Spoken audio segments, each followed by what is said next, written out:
Hello बच्चों, मैं कमलेंद्र प्रताप सिंह आपकी कक्षा 10 में गणित विषय का शिक्षक हूँ। आप लोग कैसे हैं? आप लोग निश्चित रूप से इस समय घर में रहकर सरकार द्वारा घोषित लॉकडाउन का पालन कर रहे होंगे। ये बहुत अच्छी बात है। मुझे आपसे यही उम्मीद थी। हमें नोवल कोरोना वायरस से होने वाली बीमारी कोविड-19 से खुद को व अपनों को बचाकर अपने राष्ट्र को इस संकट से उबारना है। इसके लिए अभी हमें घर में ही रहना है और हमें घर पर रहकर ही पढ़ना और पढ़ाना है। इसलिए आप लोगों के लिए ऑनलाइन अध्ययन की शुरुआत की गई है। यह मेरा और आपका पहला ऑनलाइन परिचय है। आप लोगों का नई कक्षा में स्वागत है। आपकी कक्षा 10 की गणित विषय की पुस्तक में पहला अध्याय वास्तविक संख्या है। आज हम लोग वास्तविक संख्या के बारे में पढ़ेंगे। वास्तविक संख्या के बारे में आपने पिछली कक्षाओं में पढ़ा है। फिर भी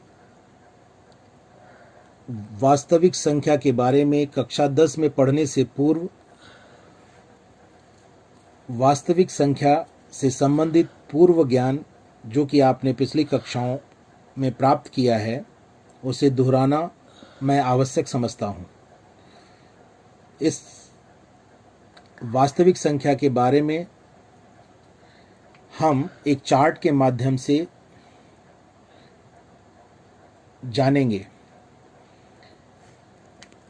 वास्तविक संख्या का एक चार्ट आप देख रहे होंगे जो आपके सामने है। वास्तविक संख्या के बारे में जानने के लिए चार्ट में दाहिनी तरफ नीचे की तरफ आप देख रहे होंगे प्राकृतिक संख्याएं लिखा हुआ है। प्राकृतिक संख्याओं को अंग्रेजी में नेचुरल नंबर्स कहते हैं। नेचुरल नंबर्स कहते हैं गिनने में प्रयुक्त होने वाली जो संख्याएं होती हैं उन्हें हम प्राकृतिक संख्याएं कहते हैं। इन्हें n संकेत से व्यक्त करते हैं हम। आप जानते हैं गिनने वाली संख्याएं 1 से शुरू होती हैं और अनंत तक जाती हैं। अनंत को व्यक्त करने के लिए हम एक संकेत का प्रयोग करते हैं जो लेटे हुए अंग्रेजी के 8 की तरह का होता है। वो आप देख रहे होंगे यहाँ पर चार्ट में भी मैंने आपको बना करके दिखाया है। चार्ट में भी आप देख रहे होंगे। इसके बाद आप अगर प्राकृतिक संख्याओं से नीचे आएं और आगे देखें तो शून्य से जुड़ा हुआ है। प्राकृतिक संख्याएं शून्य से जुड़ी हुई दिखाई गई हैं। यानी शून्य और प्राकृतिक संख्याओं को अगर हम मिला दें तो एक उससे बड़ा संख्याओं का समुच्चय हमें प्राप्त होता है जिसे हम W से दिखाते हैं। और इस समुच्चय में जो संख्याएं होती हैं उन्हें हम पूर्ण संख्याएं कहते हैं। इन्हें अंग्रेजी में होल नंबर्स कहते हैं। इस तरह से पूर्ण संख्याओं के समुच्चय में 0 से शुरू होकर के 1, 2, 3 इस प्रकार से आगे बढ़ते हुए अनंत तक की संख्याएं होती हैं। अब अगर प्राकृतिक संख्याओं से ऊपर हम थोड़ा सा देखें तो जो संख्याओं का समुच्चय है उसे धन पूर्णांक कहा गया है। धन पूर्णांक को अंग्रेजी में पॉजिटिव इंटीजर्स कहते हैं। और उसमें जो संख्याएं हैं वो वही संख्याएं हैं जो कि प्राकृतिक संख्याओं में हैं। बस केवल अंतर इतना है कि प्राकृतिक संख्याओं के पूर्व धन चिन्ह लगा दिया गया है। यानी 1 की जगह धन 1 लिखा गया है, 2 की जगह धन 2 लिखा गया है, 3 की जगह धन 3 लिखा गया है। इसी तरह से धन अनंत लिख दिया गया। और इस संख्या का जो समुच्चय है उसे हम i प्लस या z प्लस से दिखाते हैं। धन पूर्णांक है इसलिए हम प्लस का साइन यहाँ पर ले रहे हैं। इसी को धन पूर्णांक को देखें अगर आप चार्ट में रेखा चित्र देखते जाएं, चार्ट में जो बना हुआ है उसमें आप देखेंगे वो शून्य से जुड़ा हुआ है। और शून्य भी बाईं तरफ एक और संख्याओं का समुच्चय है जिसे हम ऋण पूर्णांक कहते हैं। अंग्रेजी में इसे नेगेटिव इंटीजर्स कहते हैं। और इसके लिए संकेत i माइनस या z माइनस का प्रयोग किया गया है। ये जो संख्याओं का समुच्चय हम लिखते हैं उसे हम मझले ब्रैकेट के अंदर लिखते हैं और संख्याओं को सदैव अलग करने के लिए हम कॉमा का प्रयोग करते हैं। तो यहाँ पर आप देख रहे हैं कि जो प्राकृतिक संख्याएं 1 2 3 थी उनके पहले ऋण चिन्ह लगा हुआ है।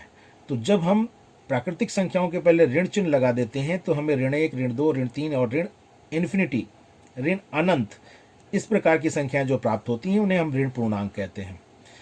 इस प्रकार आप देखें कि ऋण पूर्णांक और शून्य और धन पूर्णांक, इनको मिलाकर के जो हमें संख्याओं का बड़ा समुच्चय प्राप्त होता है उसे हम पूर्णांक कहते हैं। और पूर्णांक का अगर हम संधि विच्छेद करें तो उसे हम पूर्ण धन अंक की तरह से लिख सकते हैं। इसका अर्थ ये होता है कि ये वो संख्याएं होती हैं जो पूरी पूरी होती हैं, आधी तिहाई चौथाई नहीं होती हैं। और इनको अंग्रेजी में इंटेजर्स कहते हैं। इनके लिए संकेत हम i या z लेकर के चलते हैं और इसके साथ में वो संख्याएं भी बाईं तरफ दिखाई गई हैं जो पूर्णांक नहीं है। पूर्णांक नहीं है यानी p बटा q के रूप की हैं, लेकिन यहाँ पर वो p बटा q कौन सी संख्याएं हैं? जो ऋणात्मक परिमेय संख्या। परिमेय संख्याएं क्या होती हैं हम अभी आगे जानेंगे। ऋणात्मक परिमेय संख्याओं का जो p बटा q के रूप में लिखी जा सकती हैं। यहाँ पर p और q पूर्णांक के सदस्य हैं। ये बिलोंग करने का चिन्ह जो बना हुआ है, ई जैसा चिन्ह बना हुआ है, आप देख रहे हैं, सी बना करके और थोड़ा सा बीच में चीर देते हैं ई की तरह।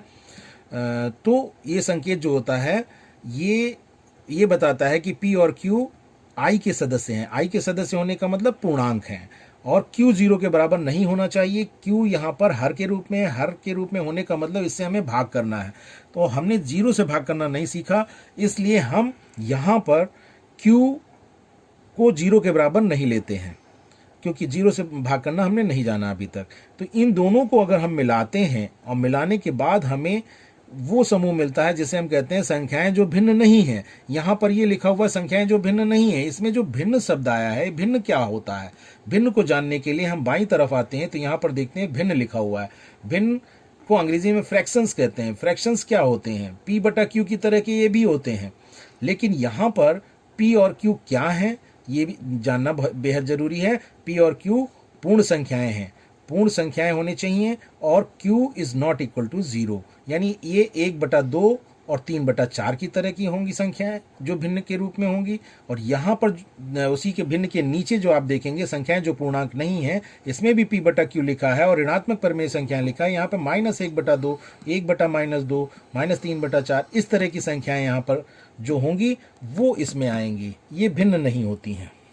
अब इसके बाद अगर आप देखें भिन्न पर आए, भिन्न जुड़ा हुआ है उन संख्याओं के साथ जो संख्याएं भिन्न नहीं हैं। इन दोनों को मिला करके एक उससे भी बड़ा समुच्चय हमें प्राप्त होता है, जिसे हम उसमें जो सदस्य होते हैं, उसमें जो संख्याएं होती हैं उन्हें हम कहते हैं परिमेय संख्याएं, अंग्रेजी में रेशनल नंबर्स कहते हैं।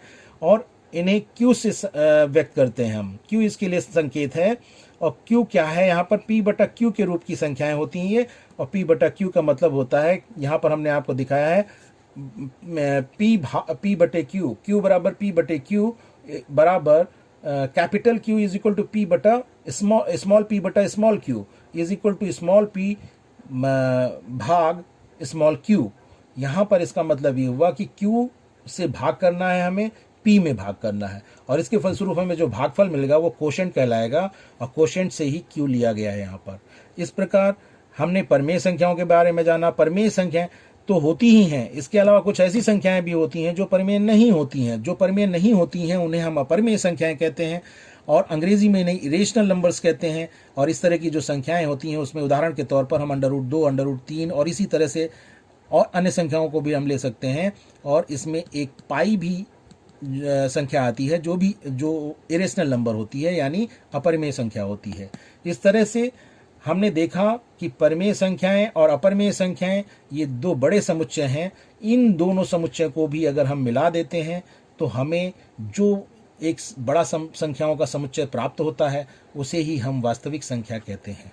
यानी जो भी संख्याएं अभी तक हमने पढ़ी वो सारी की सारी मिल करके जो हमें संख्याओं का बड़ा समुच्चय प्राप्त होता है उसे वास्तविक संख्या कहते हैं।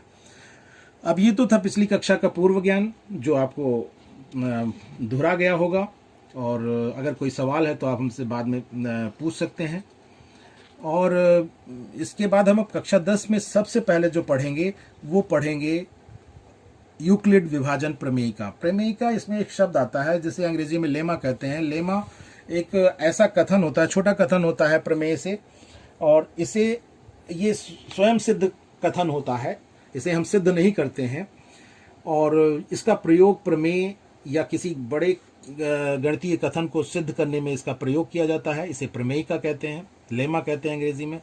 और इसमें एक शब्द आ रहा है विभाजन। विभाजन यानी भाग से संबंधित, विभाजन यानी भाग से संबंधित ये प्रमेयिका है। भाग से संबंधित प्रमेयिका है आपकी ये जो हम पढ़ने जा रहे हैं। इसमें ये विभाजन से संबंधित है, तो हम एक विभाजन का छोटा सा उदाहरण लेते हैं। जैसे आपने देखा है, हमने यहाँ पर लिया हुआ है 3 से 14 में भाग कर रहे हैं और 4 भागफल प्राप्त हो रहा है, 2 शेषफल प्राप्त हो रहा है। इसको अगर हम समझें तो 3 यहाँ पर भाजक है, 3 भाजक है, 14 भाज्य है, 4 भागफल है या भजनफल कहते हैं आप, और 2 को शेषफल कहते हैं। इसको हमने समझाने का प्रयास किया है इधर, तो आप इधर देख सकते हैं। आप जानते हैं इसको कोशेंट कहते हैं, भागफल को, शेषफल को रिमाइंडर कहते हैं। हमने यही दोनों लिए हैं अंग्रेजी में, इसलिए लिया है क्योंकि इन्हीं दोनों का संकेत इन्हीं से मिलता जुलता है। इसको हम स्मॉल q से दिखाएंगे भागफल को, और शेषफल को स्मॉल r से दिखाएंगे। और यहाँ पर देखिए वही हमने किया है। और जो भाजक है उसे b से दिखाया है और भाज्य को हमने a से दिखाया है। अगर हम ऐसा करते हैं, यानी b से हम a में भाग करते हैं, q हमें भागफल प्राप्त होता है और r शेषफल प्राप्त होता है। इस स्थिति में हम इस संबंध के बारे में बहुत पहले से जानते हैं कि भाज्य बराबर होता है भाजक गुणे भागफल धन शेषफल, और ये हमें पहले से प्राप्त है। हमें पहले से ये बात पता है। इसी के आधार पर अगर हम इस अंकगणित वाले भाग को देखते हैं, 3 से 14 में जो हमने भाग किया था उसे हम देखेंगे तो 14 बराबर 3 गुणे 4 धन 2 हो जाता है। और इस वाले भाग को, जो दूसरा भाग हमने लिया था, इसको अगर हम लिखेंगे तो वही चीज़ भाज्य a के बराबर है, भाजक b है और भागफल q आ रहा है, शेषफल r है, तो उसे हम a बराबर b गुणे q धन r लिख सकते हैं। और इस तरह से इसे दूसरी और छोटा रूप में लिखना चाहें तो a बराबर b q प्लस r लिख सकते हैं। ये हमको मिल जाता है। ये भाग की क्रिया से ही हमने जान लिया, पहले से ही हमको ये पता है। इसके अलावा दूसरी चीज़ हमको ये भी पता है भाग में कि शेषफल जो होता है सदैव भाजक से छोटा होता है और शून्य से बड़ा होता है या शून्य के बराबर होता है। ये चीज़ भी हमें पता है। इसको हम अप्लाई कर सकते हैं अपने दोनों भागों में। और यहाँ पर जब अप्लाई करते हैं तो हम ये पाते हैं, हमें एक रिलेशन मिलता है r यानी रिमाइंडर छोटा है भाजक से छोटा है, कोई नई बात नहीं है, वो हम पहले से जानते हैं। और ये बड़ा है 0 से और बराबर है 0 के, तो ये चीज़ भी हमें पहले से पता है। तो ये इन दोनों रिलेशंस को मिला करके ही आपकी यूक्लिड विभाजन प्रमेयिका बनी है, जो और कुछ नहीं है उसमें। ये हमारे इस विभाजन की प्रक्रिया को ही कथन के रूप में व्यक्त किया गया है। विभाजन की प्रक्रिया में जो सम्मिलित हमारा ये कथन, ये परिणाम है, इसी परिणाम को उन्होंने कथन के रूप में दिया है और इसका नाम हो गया है यूक्लिड विभाजन प्रमेयिका। यूक्लिड विभाजन प्रमेयिका के कथन और प्रतिज्ञा पर अगर हम ध्यान दें तो हमें क्या मिलता है। उन्होंने कहा 2 धनात्मक पूर्णांक, पूर्णांक और धनात्मक पूर्णांक ये सब आप जानते हैं। 2 धनात्मक पूर्णांक a और b दिए रहने पर ऐसी अद्वितीय पूर्ण संख्याएं q और r यानी भागफल और शेषफल, q और r का मतलब भागफल और शेषफल विद्यमान है। 2 संख्याएं, 2 पूर्ण संख्याएं हमको मिलेंगी और वो अद्वितीय होंगी। अद्वितीय होने का मतलब क्या है, यानी q का कोई दूसरा मान नहीं होगा। एक मान जो हमें मिलेगा वही, q का जो एक मान मिलेगा वही उसका हमेशा मान रहेगा और दूसरा मान कोई और नहीं मिलेगा q का हमें। ऐसे ही r का भी हमें कोई दूसरा मान नहीं मिलेगा। इसलिए q और r जो हैं अद्वितीय हैं और ये अद्वितीय पूर्ण संख्याएं होती हैं। तो इससे जो हमें रिलेशन मिला वो a बराबर बी क्यू प्लस आर, जो कि हमने पहले ही भाग से हमको पता था, भाग की क्रिया से हमको पता था। कथन ये वाला या परिणाम ये हमें पहले से पता था। और दूसरा परिणाम भी इसी में सम्मिलित हो गया। तो आर लेस देन बी यानी आर छोटा है बी से और बड़ा है या बराबर है ज़ीरो के। तो ये भाग की क्रिया से जो प्राप्त परिणाम हमें पहले से पता है वही आपकी एक तरह से यूक्लिड विभाजन प्रमेय का है। अब इसका प्रयोग हम कई जगह करते हैं। उस प्रयोग इसके आगे हम पढ़ने वाले हैं यूक्लिड विभाजन एल्गोरिथम के बारे में, और इसके लिए आपको HCF और LCM, वैसे तो HCF की ही ज़रूरत है लेकिन लासा और मासा इन दोनों के बारे में आपने पिछली कक्षाओं में पढ़ा है। इसको आप दोहरा करके आएंगे और हम फिर यूक्लिड विभाजन एल्गोरिथम के बारे में पढ़ेंगे और HCF और LCM पर भी हम थोड़ी सी चर्चा जो आवश्यक होगी वो करेंगे। धन्यवाद।